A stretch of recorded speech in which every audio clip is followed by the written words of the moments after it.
안녕하세요. 유튜브를 통해 처음 인사드리는 법무법인 재민 이민우 변호사입니다. 제가 저번 주 온라인 마케터 분들을 대상으로 강의를 했었는데요. 변호사가 알려주는 바로 써먹는 저작권 가이드라는 강의였어요. 그때 카카오뷰 큐레이션 서비스가 저작권법 위반이 아닌가 하는 질문들을 많이 받았는데요. 그래서 오늘은 카카오뷰 서비스가 저작권 침해에 해당되는지 한번 같이 얘기해 보도록 하겠습니다. 일단 왜 많은 분들이 그런 질문을 하셨을까 생각해 보면요. 카뷰는 자기 보드에 다른 사람이 만들어 놓은 컨텐츠 링크를 걸어요. 그리고 이용자 수나 노출 수에 따라서 그 광고 수익을 가져가는데요.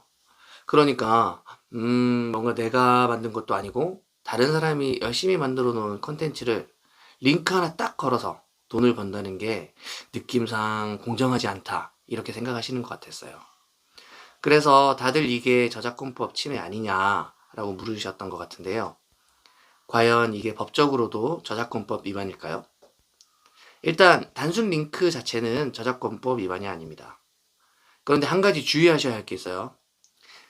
그러니까 끝까지 집중해서 한번 들어보시기 바랍니다. 최대한 쉽게 설명드릴게요.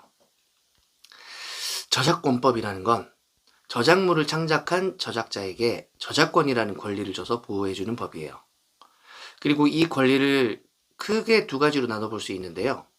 저작자, 그러니까 이제 저작물 만드는 사람을 보호해주는 저작 인격권이 있고요. 저작물 자체에 대한 관한 재산적 권리를 보호해주는 저작 재산권이 있어요. 우리가 일반적으로 말할 때는 이 저작 재산권을 말하고요.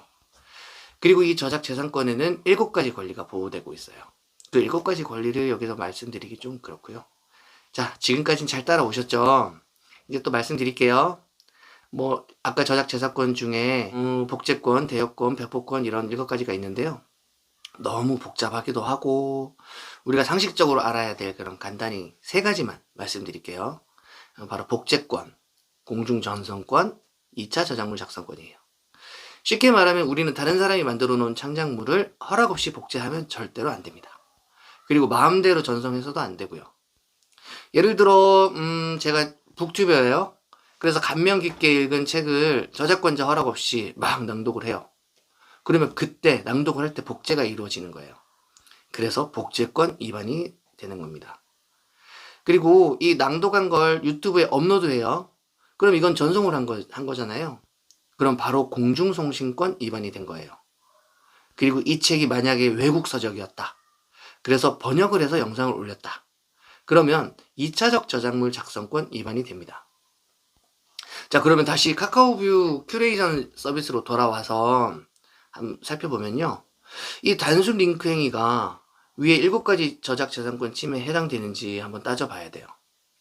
이 단순 링크가 저작권법 위반인지에 대해서는 2010년에 대법원의 판결이 있습니다. 이게 저작권법이 개정되기 전 판결이긴 하지만 대법원의 태도를 살펴볼 필요가 있는데요. 이 판례에서는 단순 링크는 복제, 전송, 전시에 해당하지 않는다라고 판시하고 있어요. 그래서 위반이 아니다라고 말하는 거예요. 그런데 작년 대법원 판결에서는 예전의 법리를 일부 뒤집는 판결이 나왔습니다. 법리를 하나씩 분석하면 너무 많으니까 카카오뷰 서비스에 해당되는 포인트만 이야기해 볼게요. 이 최신 판례에서는 만약 단순 링크를 했는데 그 링크를 건 원 저작물이 저작물을 침해한 컨텐츠였다. 그렇다면 이건 저작권법 위반 방조죄다 라고 판시하고 있습니다. 그러니까 여러분이 카카오뷰 링크를 거실 때 무조건 조회수가 많이 나올 것 같은 컨텐츠를 막 퍼오면 안 되는 거예요. 이 컨텐츠가 저작권법에 위반된 컨텐츠일 수도 있으니까요. 그러니까 앞으로 카카오뷰 링크를 거실 때 컨텐츠를 신중하게 선별을 하셔야 될 것 같아요. 그리고 또 한 가지 변호사인 제가 알려드릴 팁이 있는데요. 바로 보도 설명란에 내용을 기입할 때도 꼭 주의하셔야 합니다. 큐레이션을 할 때 자신의 보드를 홍보하려고 소위 어그로를 끈다고 하죠. 원 저작자의 의도와는 다르게 소개글을 쓰는 사람도 있고 과장해서 소개글을 쓰는 사람도 있습니다. 이거 잘못하면 저작권법 위반에 해당될 수 있어요. 맨 처음에는 저작권이라는 건 2가지로 나눠진다고 말씀드렸잖아요. 그 저작자에게 주어지는 저작 인격권과 지금까지 말씀드린 저작 재산권. 그런데 저작자에게 주어지는 저작 인격권 중에 동일성 유지권이라는 게 있어요. 만약 어그로를 끌려고 쓴 소개글이 원 저작자의 의도와 다르다면 이 동일성 유지권을 침해할 소지가 있습니다. 그렇기 때문에 보드 설명란의 내용을 기입하실 때도 꼭 주의하셔야 할 것 같아요. 만약에 그 동일성 유지권을 침해하는지 어떤지 잘 모르겠다. 그럴 때는 그냥 보드 제목만 쓰세요. 애매하고 잘 모르겠다 싶으면 보드 설명을 쓰지 않는 게 오히려 좋을 수 있습니다. 자, 여기까지 잘 따라오셨습니다. 이제 카카오뷰 큐레이션의 단순 링크는 저작권법이 아니다. 그런데 링크를 거는 원 컨텐츠가 저작권법을 위반했다면 나도 법적 책임을 질 수 있다. 저작권법 위반 방조죄로. 그리고 소개글을 쓸 때는 원 저작자의 의도와는 달리 쓰면 안 된다. 라고 이렇게 핵심을 정리할 수 있겠는데요. 자, 그런데 여기서 끝나면 실력 있는 변호사가 아니죠. 바로 이 서비스가 부정경쟁방지법 위반에도 해당되지 않는가 살펴봐야 됩니다. 사람들이 카카오뷰 서비스가 저작권 침해가 아니냐라고 생각하는 그 근본에는 다른 사람의 이익을 부정한 방법으로 침해하고 있다라는 생각이 깔려 있는 거잖아요. 그래서 이 서비스가 실제로도 위법인지 알아보도록 하겠습니다.